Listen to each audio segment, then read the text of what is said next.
Hey everybody, DM Jim here, and welcome to another episode of Game Terrain Engineering. I play a lot of games, a lot of board games, a lot of war games, skirmish games, that kind of thing, and I'm always discovering new games. And in this episode, it's not so much that I want to introduce you to a game, although I will do that. I want to show you how I am modifying the miniatures that came in the game. Now, the game in particular is called GKR, Giant Killer Robots, Heavy Hitters. It's a big box, as you can see. This is the lid. Big box. This was a Kickstarted game. Unfortunately, I missed the Kickstarter. I did discover the game, but it was too late, and my local gaming store, the retail bought into the retail backer level, and they got a limited number of them, and I was able to secure one. I did this because I had seen some videos of the game being demoed, or the beta game. The rules have since been updated since the Kickstarter began. Some of you may have seen a video with Adam Savage, formerly of Mythbusters, visiting the WETA, W-E-T-A facility in New Zealand, and you may recognize some of what I'm about to show you here. But basically, GKR is a game of combat robots.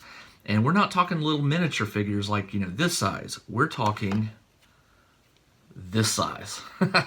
I mean, look at this thing.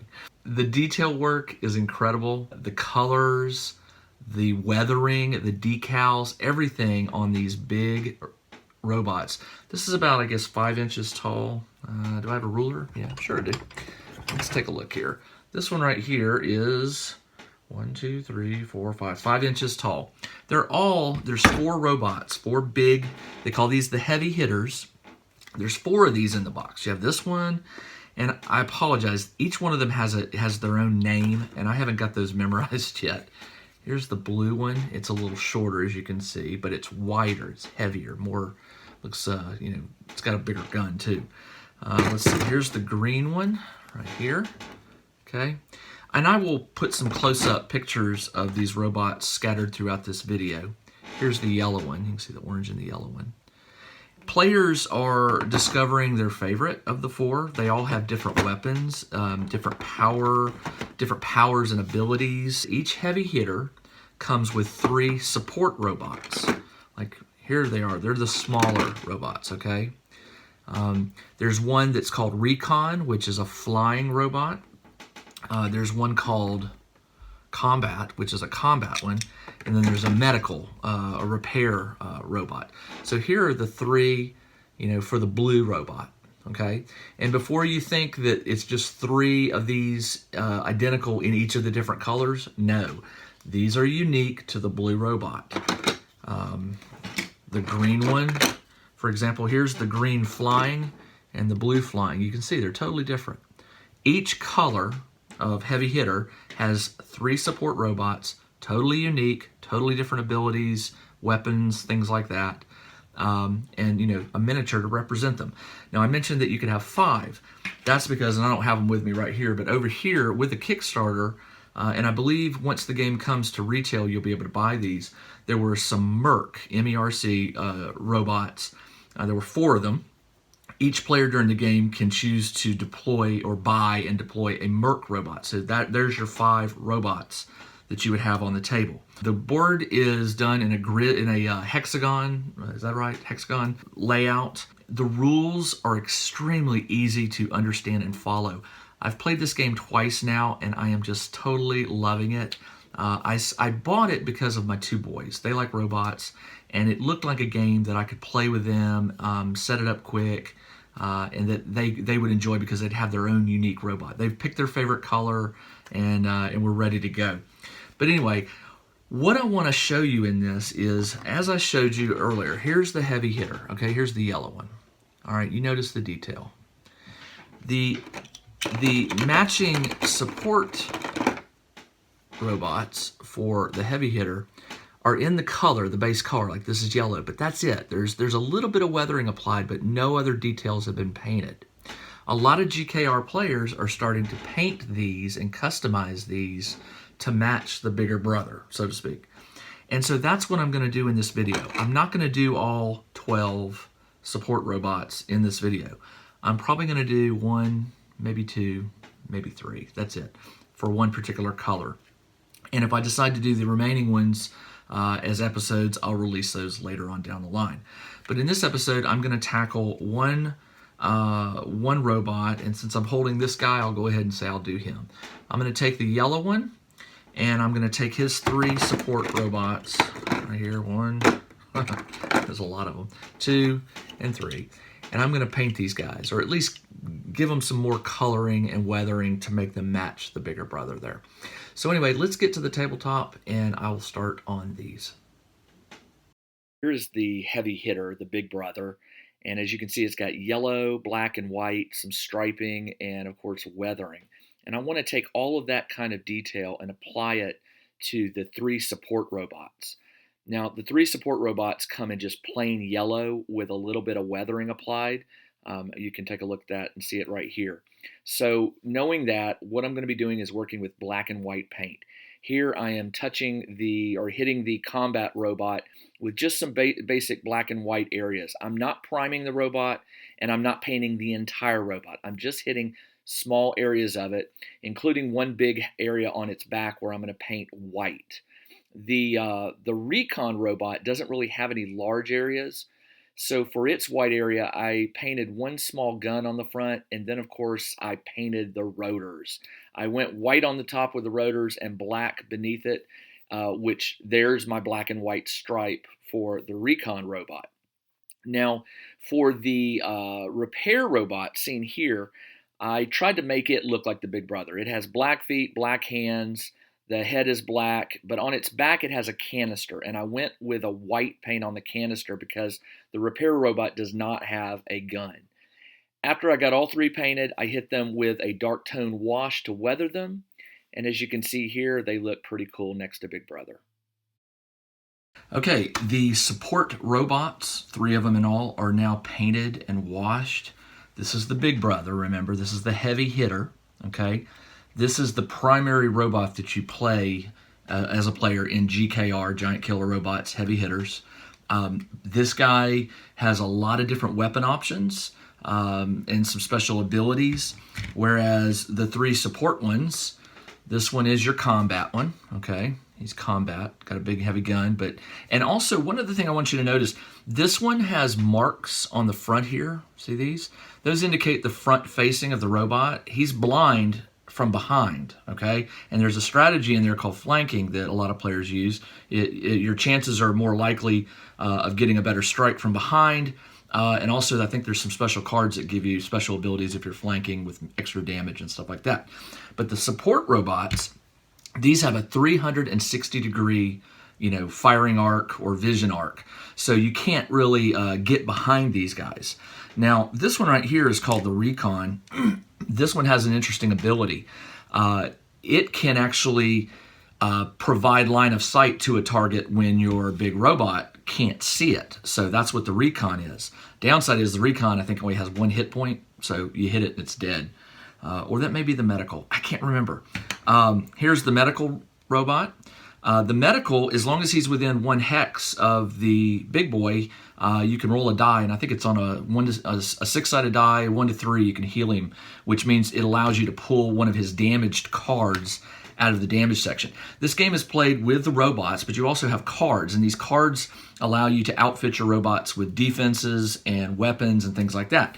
When you take damage, you remove cards from your hand. Your hand is 25 cards, okay? You make that before the game starts. You pick out a primary weapon, 2 secondary weapons, and then some special abilities. But when somebody does damage to you, you remove the cards from your draw pile without seeing them. I mean, you can look at them, but you have to take off the top. So there's always some little tricks and stuff in this game, which keeps it just as fun as it can be. But that's the medical robot, or the repair robot. It can actually let you pull a card, and I think you can pick the card you want. Is that right? I may be wrong. You can pull the card from your damage deck and put it back in your draw pile.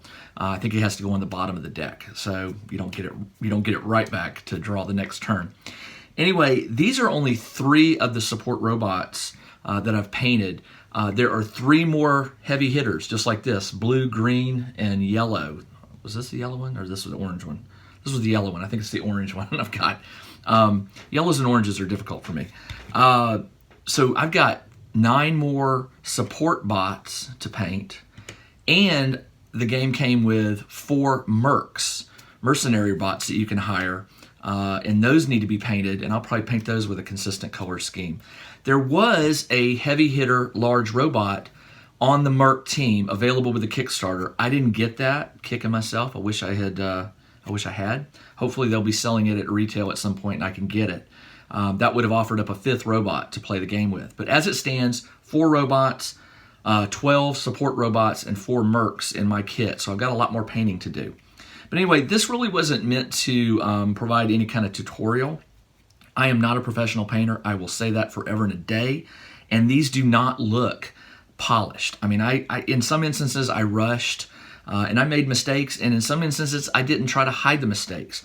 And the reason being is these big robots, they're dirty, they're beat up, they have weathering to them, and you can tell that they were, spray painted by the corporation that owns them. It's not a professional paint job in the sense that this is a robot that's supposed to be destroyed or go out fighting. So obviously they didn't spend a lot of time on the paint job. So I took that same mindset with these 3 support robots and painted them as if, the team was just like, hey, let's just get some paint up there, some team colors and things like that. I did stay consistent. This robot has white, yellow, and black, and there's stripes, as you can see here. Weapon is the big item here. The weapon is white with a black tip. And then feet, fingers, they're black. So I tried to be consistent with that. Like, for instance, on the medical bot, the hands and the feet are black. But there wasn't a weapon here. He's a medical or a healing bot. So I painted the big tank on back white and then added a dark wash to dirty it up. Same goes for the helicopter or the drone. I did paint a weapon white. It's very tiny. It's right here on the front. It's a little bit of white. But what I did instead was, if you can see this, I painted the rotors. The top rotor, there's 2 levels. Top rotor is white. Bottom rotor is black. So you got the striping there, and then I weathered it, of course. It looks really cool. One final thing I did on this base was yellow that holds the drone up. I found a dark gray. It's called Deep Gray from Craftsmart. I tried like 5 different grays. This one is almost an exact match for the base. Now I'll probably do something with the bases. I might add gravel or dirt or something, but I'm not going to do that right now. But it's nice to know that I have an exact match for the color because I painted the holder here for the drone. It used to be yellow, and now it's the gray to match.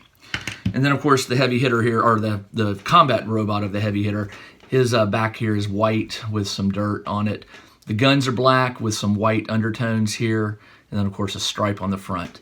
So these were plain yellow when I started, and I'll put some before and after photos for you.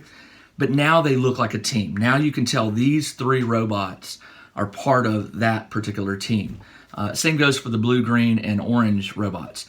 They're the base color of the robot, like blue or green or orange, but that's all the details. So those are going to require some paint to bring them more into a team look. So I've got a lot of painting to do, and I really like this game. I'll put some links and more information about GKR in the description below. All I know is I saw it played, I wanted it, I played it, bought it, and no regrets. It's a very cool game. I'm hoping that they're going to offer some expansions for it, but it's by the company WETA, W-E-T-A. Again, I'll put more information below. They're the company that does special effects for movies like District 9, I think Chappie. There's a consistent look to them. You'll notice that these robots have a thin face, thin head, thin body parts that sort of matches that WETA look. Anyway, enough of that. I hope you enjoyed this. A lot of games come with miniatures these days, a lot of board games too, and usually they come unpainted. And there's nothing wrong with playing a board game with unpainted miniatures. I do it all the time. I'm trying to think of a game I have. I play a game called Mansions of Madness, which has miniatures.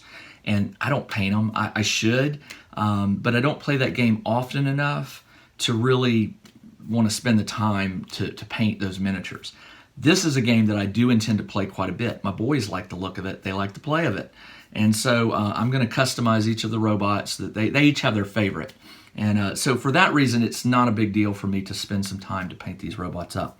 But again, Next time you buy a board game that has some miniatures in it, just look at it and think if you're going to be playing that game quite a bit, you might enjoy it a bit more if you spend some time and paint those miniatures, or at least add some embellishments. On these, I didn't paint all of it. I left a lot of the yellow in the robot, and I used a lot of washes to give it that dirty look. You don't have to go full tilt and paint every surface of a miniature. You could just paint parts of it just to give it a little more character. Anyway, that's all I've got for you this time, and this is DM Jim, and I will see you in the next episode.